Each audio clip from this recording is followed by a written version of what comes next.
यार एक बात बताओ, सुबह 5 बजे उठना किसको पसंद है? वो भी तब जब आपको सुबह उठ के रील स्क्रॉल नहीं करनी, स्कूल नहीं जाना, कॉलेज नहीं जाना, बल्कि इसलिए क्योंकि अगर सुबह उठ के कचरे के ढेर पे हाथ नहीं मारा तो शायद घर पे गैस नहीं जलेगी या चूल्हा नहीं जलेगा। तो हेलो हेलो क्या होता है? Okay, hello everyone, my name is Iccha Sharma and thank you so much for choosing this video. इस वीडियो में आपको लॉ स्प्रिंग के बारे में बताऊंगी, जो कि बहुत इंपॉर्टेंट और बहुत इमोशनल चैप्टर है। तो चलो शुरू करते हैं। सबसे पहले लॉस्ट स्प्रिंग, क्यों ये टाइटल पड़ा?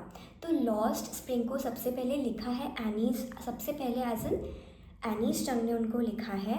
लॉस्ट का मतलब होता है खो जाना, गायब हो जाना।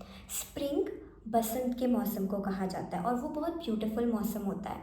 तो इस चैप्टर में जो ह्यूमन लाइफ होती है उसमें बेस्ट फेज़ आपके चाइल्डहुड को बोला जाता है। लेकिन इस चैप्टर में जो आपको बताया गया है वो उन बच्चों के बारे में बताया गया है जिनका स्प्रिंग, या आप कह लो जिनका बेस्ट फेज ऑफ लाइफ गरीबी और इसकी वजह से, सिस्टम की वजह से छीन लिया गया है या लॉस्ट हो गया है। इस चैप्टर में आप दो लोगों की स्टोरी के बारे में जानोगे। पहला है साहिब आलम एंड दूसरा है मुकेश। ऐसे करूँ ऐसे करूँ, हाँ। पहला है साहिब आलम एंड दूसरा है मुकेश। तो चलो, मैं आपके इस वीडियो में दो पार्ट्स में कवर करूँगी। मतलब इसी वीडियो में पार्ट 1 है साहिब आलम एंड पार्ट 2 इज़ मुकेश। पहले मिलते हैं हम साहिब से। साहिब, जिसका पूरा नाम आपको आगे पता चलेगा।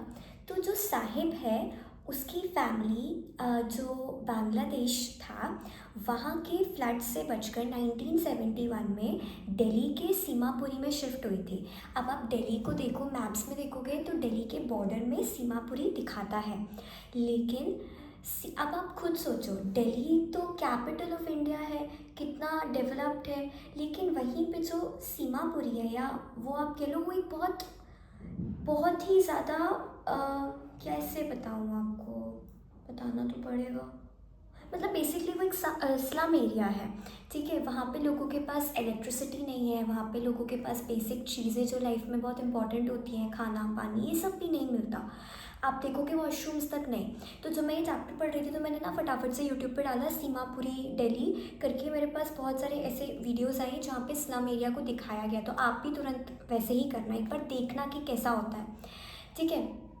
तो अब वो लोग बांग्लादेश से इधर शिफ्ट हो गए थे एंड उसके बाद अपनी मतलब बेसिकली रैग पिकर्स वो लोग होते हैं जो आप देखोगे ना कचरा बीनते हैं, या फिर देखना। अच्छा, कभी आपने नोटिस किया है कि सुबह सुबह कोई तो ऐसे झोले लेके और वो नीचे बॉटल्स वगैरह बटोरते जा रहे हैं एंड उनके पीछे डॉगीज़ भौंक रहे हैं। अगर आपने ऐसे देखा है कभी तो प्लीज़ मुझे कमेंट सेक्शन में बताइएगा। तो अब जो साहिब है वो वही करता है, वो रोज़ सुबह उठ के कचरा बीनता है और ये सब। और जो एनीस जंग है, बेसिकली आपकी जो राइटर हैं, वो उसको ये करते करते काफ़ी टाइम से नोटिस कर रही होती है। तो एक दिन आउट ऑफ क्यूरियोसिटी वो पूछ लेती हैं साहिब से कि आपका पूरा नाम क्या है। तो साहिब बताता है कि उसका पूरा नाम है साहिब ए आलम। अब रुको, ये तो एग्ज़ाम अलर्ट हो गया। अब आप खुद सोचो, साहिब जिसका नाम है साहिब आलम और उसका मतलब होता है लॉर्ड ऑफ द यूनिवर्स। कितना डिफरेंस है, मतलब उसका नाम क्या है और वो काम क्या करता है। वैसे इससे मुझे एक चीज़ याद आई। आपने देखा है कि कुछ लोग, जैसे कि फॉर एग्जांपल हम आदर्श का नाम लेते हैं। अब प्लीज़ अगर कोई आदर्श ये वीडियो देख रहा है तो गुस्सा मत हो जाना, बट आप देखोगे आदर्श, ये सारे ऐसे लोगों के नाम जो होते हैं, और वी कैन से एनीथिंग, मतलब ऐसे जो नाम है वो लोग बिल्कुल ऑपोजिट होते हैं उनके, ठीक है। बट मजाक जोक अपार्ट, तो जो साहिब आलम है उसका नाम means Lord of the universe, but वो क्या करता है? वो तो कचरा बीनता है, या कचरा, मतलब वो उसका नाम जैसा है, उसका काम बिल्कुल वैसा नहीं है, बिल्कुल ऑपोजिट है। आयरनी है ये चीज़, ठीक है। एंड इसके बाद जो ऑथर है वो उनसे पूछती है कि क्या आपको आपके नाम का मतलब पता है? तो साहिब बोलता है कि नहीं, मतलब एज एन साहिब आलम ही है जो भी है। तो वो बताती है कि इसका नाम होता है लॉर्ड ऑफ द यूनिवर्स। तो वो कहता है अच्छा। अब ऑल्सो मैं आपको स्टार्टिंग में एक चीज़ बताना भूल गई। स्टार्टिंग में मतलब कि जो सीमापुरी के लोग हैं उनके पास राशन कार्ड होना इज़ वेरी इंपॉर्टेंट। बेसिकली मतलब लोग अपनी आइडेंटिटी से इम्पॉर्टेंट एज इन लोग अपनी आइडेंटिटी से ज़्यादा राशन कार्ड संभाल के रखते हैं। क्यों संभाल के रखते हैं? क्योंकि अगर वो नहीं होगा उनके पास तो वो एक्चुअली मर जाएंगे स्टारवेशन की वजह से, क्योंकि काम वैसा है नहीं, रोज़गार वैसा है नहीं, और काम वो इतना ऐसे कर नहीं पाता है सिवाय रैक पिकिंग के। तो खाने के लिए उनको राशन कार्ड तो चाहिए ही है। अगर किसी को नहीं पता राशन कार्ड क्या होता है तो मैं आपको जल्दी से बता देती हूँ, वीडियो लेंदी हो जाएगी बट फिर आप देखोगे नहीं। तो राशन कार्ड गवर्नमेंट उन इकोनॉमिकल वीकर सेक्शंस को प्रोवाइड करती है जो फाइनेंशियली अच्छे नहीं होते, एंड उसकी हेल्प से अगर किसी के पास राशन कार्ड होता है तो उनको बहुत कम दाम में राशन मिल जाता है, खाना मिल जाता है। खाना एज इन गेहूँ चावल ये सब, ठीक है। तो अब क्या होता है कि तो वो जो एनी स्टंग होती है, मतलब जो राइटर होती है, वो साहिब से पूछती है कि आप स्कूल जाते हो? तो वो कहता है कि नहीं, हमारी लोकेलिटी या मैं जहाँ पे रहता हूँ वहाँ स्कूल्स तो है ही नहीं। तो वो ऐसी सार्कास्टिक वे में एनी स्टंग बोलती है कि अगर मैंने कभी स्कूल बनाया तो आप आओगे? तो वो बोलता है हाँ हाँ बिल्कुल आऊँगा, और उसकी आइस में एकदम से चमक उठ ऐसे होता है, खुश हो जाता है।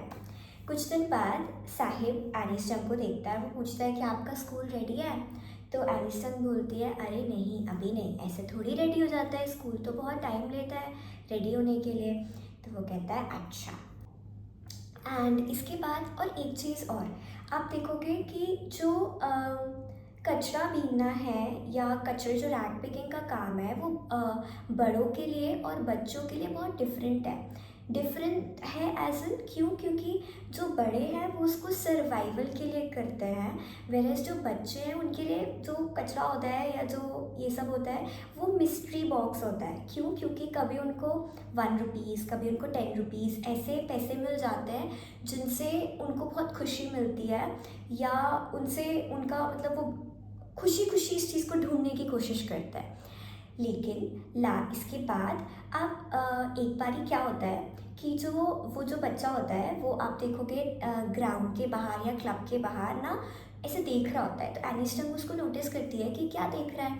तो वो देख रहा होता है कि जो लोग हैं, जो बच्चे हैं, अच्छे स्कूल के बच्चे हैं, जो रिच स्टूडेंट्स हैं या जो रिच किड्स हैं, वो टेनिस खेल रहे हैं और वो उनके शूज़ को नोटिस कर रहा है। तो एनिस्टम उनको बोलती है कि क्या देख रहे हो आप? तो वो बताते हैं कि मुझे वैसे शूज़ चाहिए। तो वो बोलता है कि और गेम देख, मतलब एनिस्टन बोलती है कि आप गेम देख रहे हो या क्या देख रहे हो? तो वो बोलते हैं कि मुझे ऐसे शूज़ चाहिए। तो अच्छा, तो वो कहता है अच्छा आप स्लीपर्स क्यों नहीं पहनते हो? या उसका एक ग्रुप होता है। मैं आपको ना बेसिक समरी दे रही हूँ तो प्लीज़ कंफ्यूज मत होना इसमें, अगर कुछ चीज़ आगे पीछे हो जाए। अगर आपको स्टोरी समझ में आ गई तो आप रीड कर लोगे, आपको और अच्छे से क्लियर हो जाएगा। और अगर आपको डिटेल वीडियो चाहिए तो आपके पास 2 ऑप्शन है। अगर मेरा एक्सप्लेनेशन अच्छा लगा तो आप मुझे कमेंट कर देना, मैं बना दूँगी। सेकंड, बहुत अच्छी अच्छी वीडियोस ऑलरेडी यूट्यूब पे पड़ी हुई है, तो डिटेल के लिए आप उनको भी देख सकते हो। ठीक है, चलो वापस आते हैं स्टोरी पे। तो अब वो उसके फ्रेंड्स रोज़ सुबह निकलते हैं बेयरफुट और दोपहर होते होते गायब हो जाता है। तो अब एक दिन वो उसके ग्रुप को पूछती है कि आप लोग स्लीपर्स क्यों नहीं पहने हो? इससे पहले मैं आपको एक वो पार्ट कंप्लीट करना भूल गई। तो वो ऐसे देख रहा होता है। तो पहले तो एनिस्टन बोलती है कि आपको पता है इसके लिए फुल ड्रेस, फुल चीज़ें चाहिए होती है इस गेम को खेलने के लिए, बिकॉज उनको लगता है कि वो गेम को देख रहा है बट वो शूज़ को देख रहा होता है। तो वो बोलता है कि मुझे वैसे शूज़ चाहिए, मुझे वो शूज़ अच्छे लगे। तो इससे जो एनीस जंग है उनको एक स्टोरी याद आती है, कहीं पुरानी कोई स्टोरी, आप एक बार रीड कर लेना क्या है। कि एक प्रीस्ट थे, उनके बच्चे को ऐसे शूज़ चाहिए थे तो उसकी डिमांड तुरंत पूरी हो गई थी, उसके लिए तुरंत शूज़ आ गए थे।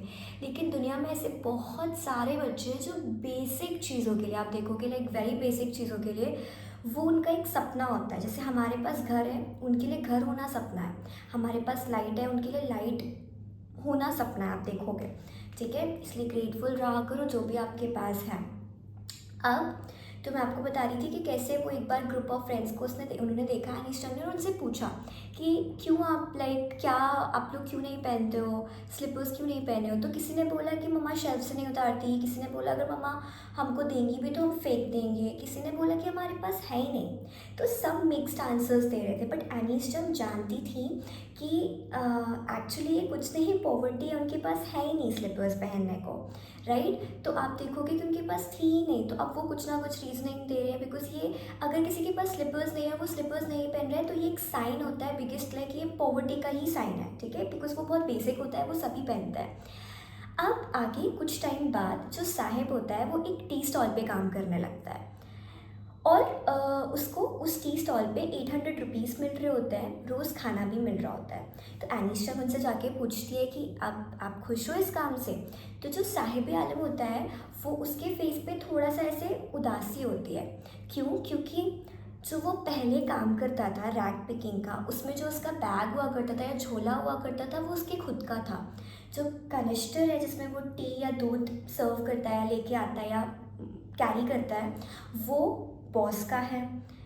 वो बैग भले ही गंदा होता था लेकिन वो बैग गंदा होता था लेकिन उसका था। ये अच्छा होता है, साफ़ होता है, लेकिन ये इसके बॉस का था। अब वो अपना खुद का बॉस नहीं रहा था, वो किसी और के अंडर काम करने लगा था। तो उसके लिए ये चीज़ फ्रीडम नहीं बची थी अब।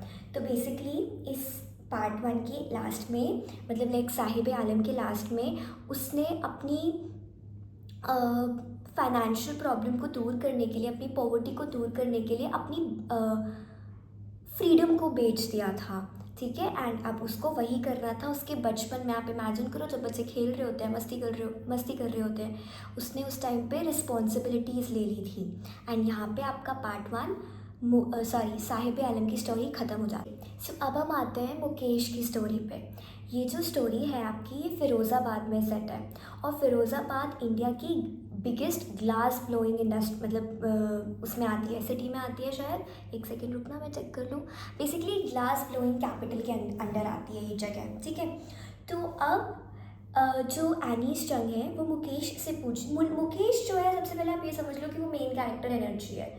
उस वहाँ पे जहाँ पे फ़िरोज़ाबाद पे मोस्टली लोग बैंगल मेकिंग का काम करते हैं, आप देखोगे ये सब कुछ करते हैं, वहाँ पे उसका ड्रीम बहुत हटके होता है। वहाँ पे वो चाहता है कि वो एनीस चंग की बिल्कुल आँखों में आँखें डाल के बोलता है कि I want to be a motor mechanic. Basically वो मोटर मैकेनिक बनना चाहता है। एंड जो एनीस चंग होती है वो थोड़ा सा ऐसे सरप्राइज हो जाती है कि लाइक वो ऐसे सोच भी रहा है, ये बहुत डिफरेंट चीज़ है, बिकॉज बच्चे ऐसे सोचते ही नहीं। आप देखोगे वो थोड़ा आगे का सोच भी नहीं पाते। ये जो जगह है फ़िरोज़ाबाद, यहाँ पे 20,000 से ज़्यादा बच्चे जो हैं वो इंगेज हैं बैंगल्स मेकिंग। मतलब वो इलीगल तरीके से काम एज एन बच्चों को काम नहीं करना चाहिए, आप देखोगे एक एज ग्रुप के बाद। लेकिन इतनी खतरनाक जगह पे जहाँ पे कांच का बहुत काम होता है, जहाँ पे आग का बहुत काम होता है, वहाँ पे इतने सारे बच्चे इंगेज्ड हैं। सेकंड, वहाँ पे लाइट फैन कुछ भी नहीं होता, आप देखोगे बिल्कुल गर्मी तपतपाती गर्मी में और अंधेरे में उनको काम करना पड़ता है। कि बेसिक मतलब उनको लोग, वहाँ के लोगों को अब रोशनी पसंद ही नहीं आती, आप यूँ कह लो। पसंद नहीं आती तो डिफरेंट चीज़ हो जाएगी, बट इतनी आदत हो जाती है अंधेरे में रहने की, क्योंकि काम ही ऐसा होता है उनका। उसमें काम में जो फैक्ट्रीज होती हैं उसमें ऐसे ही सेटअप होता है। थर्ड, एक एज तक आते आते वहाँ पे बच्चों की, लोगों की आंखें तक ख़राब हो जाती है। आप ना, जैसे मैंने भी एक फ़िरोज़ाबाद की बैंगल मेकिंग इंडस्ट्री, ये बैंगल मेकिंग, इसको सर्च किया था यूट्यूब पे। आप भी या तो इस वीडियो को यहाँ पे पॉज करो अगर आप इधर तक आ गए हो, नहीं तो जब भी देखना ज़रूर कि कैसे एक्चुअली में काम होता है। आप रियलाइज़ करोगे कि गर्ल्स या वुमेन्स जो हैं, वो जो बैंगल्स पहनती हैं वो कैसे बनाए जाते हैं। अब तो मैं भी बड़े ध्यान से रखूँगी अपनी चीज़ों को, मतलब बैंगल्स को इतनी मेहनत लगती है उसमें बनाने को, उनको इतने ज़्यादा पैसे भी नहीं मिलते।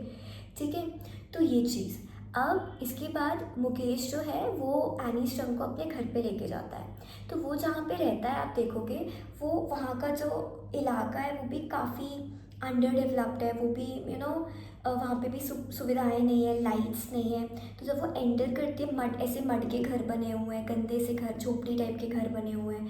तो वो जब एंटर करती है तो वो देखती है कि जो मुकेश के बड़े भाई की वाइफ है, जो कि ऑलरेडी बहुत यंग दिख रही है, वो खाना बना रही है। ठीक है, एंड मुकेश के जो पापा हैं वो पहले तो डिफरेंट काम किया करते थे। मैं भूल रही हूँ कि वो क्या काम किया करते थे, शायद स्टिचिंग का काम किया करते थे। आप इसको एक बार रीड कर लेना। एंड इसके बाद वो बैंगल्स बनाने लग गए। उन्होंने अपने बच्चों को सिर्फ बैंगल मेकिंग ही सिखाया, इसके अलावा कुछ नहीं, बिकॉज उनको खुद नहीं आता था। ठीक है, तो अब जो मुकेश की दादी होती है वो बोलती है कि ये तो हमारा कर्म है, क्योंकि आप देखो उनका मानना ऐसा है कि वो जिस जगह बॉर्न हुए, जिस हालात में बॉर्न हुए, इसमें वो कुछ नहीं कर सकते। ये तो ऊपर वाले ने, या ये उनकी डेस्टिनी है आप बोलोगे तो। अब जो है इसी में उनको रहना पड़ेगा, ये चीज़ ऐसे करके वो ये बोलती है।